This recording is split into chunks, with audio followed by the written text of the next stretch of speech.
Is going to be that severe risk with those storms. Tonight we could actually have a bit of patchy fog again, likely not as much as we had last night and this morning, but we could have some of that. We also could have a few showers overnight, but the main bulk of the rain is going to be tomorrow during the day. Some could be severe. We may also get a quick 1 to 2 or so inches of rain, and then the end of the week turns chilly and sunny. The big thing again is the severe risk for tomorrow. So tomorrow, definitely a day you want to stay alert. You could download our app, have your phone charged and ready to go so you can receive warnings, and be thinking about that safe space in whatever building you'll be in tomorrow. Interior place, away from doors and windows, on the ground level.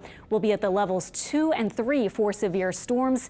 And something that we go into when we get a little higher or elevated risk of severe weather like this is that this whole hatched orange area is indicating where there could be strong tornadoes. Strong tornadoes defined as EF2 or higher. That means winds of more than 110 miles per hour. So something you want to take seriously tomorrow, although it does look like the rain may be a little more scattered than what we had with this past system where we did get tornadoes in December. Right now, though, we have clouds, we have temperatures in the 70s. We hit 79 today at the airport, a huge warm up. That warming trend and, of course, all of this southerly flow with so much moisture increasing across our area helped all that dense fog to form.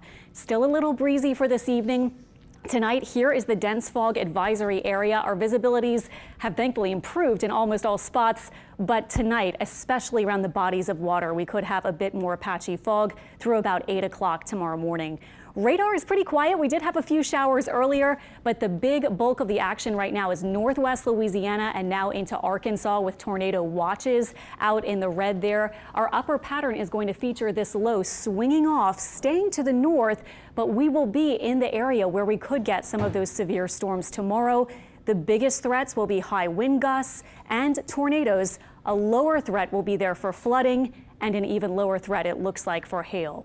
So let me show you our high resolution model so you can make plans. This is 6 p.m. It's not doing the greatest job. It's showing some rain that we're not actually seeing.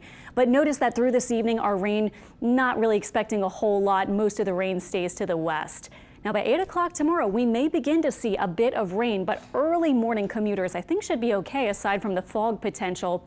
This is by noon, though. Things should be getting more active by late morning, midday, and then into the early afternoon. Now, something interesting you might see is that this model and a couple other models don't have quite as much south of the lake as north of the lake for tomorrow. So we will see. I think we certainly have ingredients. We have the chance for rain and storms south of the lake tomorrow. But as I said, it might be a bit more scattered where some people do get the heavy, strong storms. And then maybe especially south, there's not quite as much of that for everybody. By 10 p.m., we still have a little bit of rain. And then it's moving out during really tapering off even in the evening, I think, and then into tomorrow night with a mostly dry day expected Wednesday. This evening, we'll keep the rain chance near about 20 or 30%. We'll keep it 40% overall overnight with low temperatures both north and south of the lake in the 60s. And then tomorrow we'll make it again into the 70s. A warm, windy day with those southeast breezes kind of making it feel unsettled to begin the day. And like a lot of systems, we may have to wait for a while to get the rain until the afternoon, especially farther south and southeast of Lake Pontchartrain. We do have that threat of the severe storms. Quick check on your planner for tomorrow. Note the highest chance, the biggest bulk of the rain, I think will be, again, from roughly midday lunchtime through the early afternoon and then tapering off for the evening and night. Here's your 7-day forecast. We spent so much time talking about tomorrow because that's really the only big hazard or very active weather day that we have this week. Moving into Wednesday, we start to cool down a little bit, but a punch of cooler air moves in on Thursday. So our chilliest morning, I think, will be Friday with upper 30s north of the lake. Looking a little more likely, we may stay out of the frost range, but we'll see. We'll keep our eye on it. South of the lake, just 40s expected with highs on Friday only near 60.